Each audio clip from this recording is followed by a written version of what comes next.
Okay, now what we've done is carefully placed all our discs correctly and laid down the old gasket. Now I start out with the old gasket because obviously I can see the witness marks from the different channel castings. I have a brand new gasket, and of course you'll notice that in the kit oftentimes there'll be several gaskets. You want to carefully hold the old gasket up to the new gasket to make sure everything matches correctly.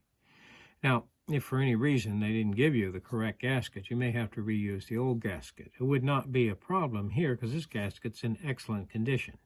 Some automatic transmissions, though, this channel plate gasket can be tremendously deteriorated and actually breaks when you pull it apart. Let's take a look. Here we see our pulsation dampeners, and these are actually brand new. I have 3 of them, and they came in the kit. In this kit, I did not get new check balls, but these check balls look in excellent condition. I have 3. Here we see 1, 2, and the third one's hiding up here in the corner. And we have to kind of look down on it there so you can see it. There, it's hiding.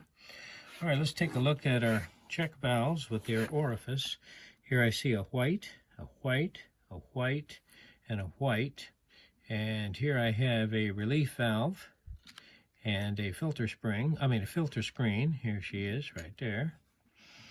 Okay, we're coming back across. I see the blue. We see a purple. Now this does not have an orifice. This is just a check valve. Now you want to be careful. We talked about this before. Don't get it sideways, otherwise it slips right down into the casting. But the way I've got it set it up here, should not be a problem. Okay, we're moving across. Here we see, now this is actually a yellow. There we see purple, there we see gray, and it looks like one goes there, but it does not. And here, let's move over here to the channel casting. Here I can see the witness mark, and you can see there's no witness mark here, so there was nothing there. You know, it looks like, and that might be a common mistake. Whatever we do, don't put something where it doesn't belong. All right, there we see a purple, purple, yellow, there we see a brown. Now, this one's actually brown, but look how large the orifice is. There we see a green.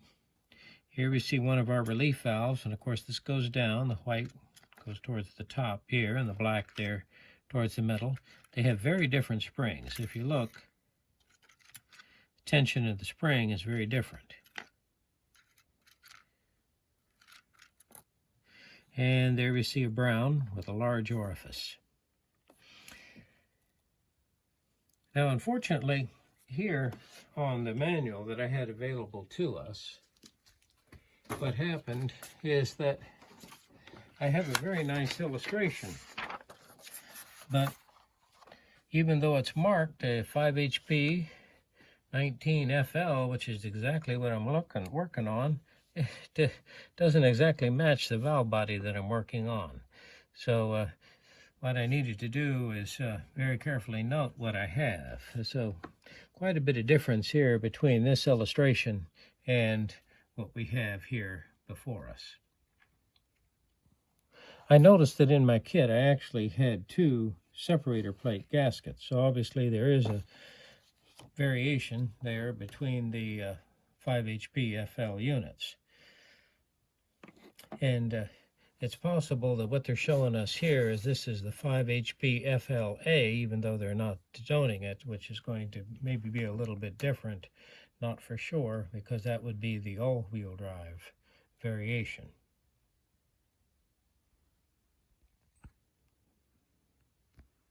Okay, here we have the new gasket and the old gasket, and what I want to do is line them up. Make sure that I have exactly the correct gasket. Certainly wouldn't want to put the wrong gasket in. Another thing you can do is also hold it up to the channel plate, but what happens is sometimes the channel plate will have a passage that's not necessarily open. And there we see a classic example. So I'm going to go ahead and flip it over and make sure I don't have any ports blocked. But of course, in comparing it with the old gasket, that's probably the best way. All right, so here we're ready to continue our assembly.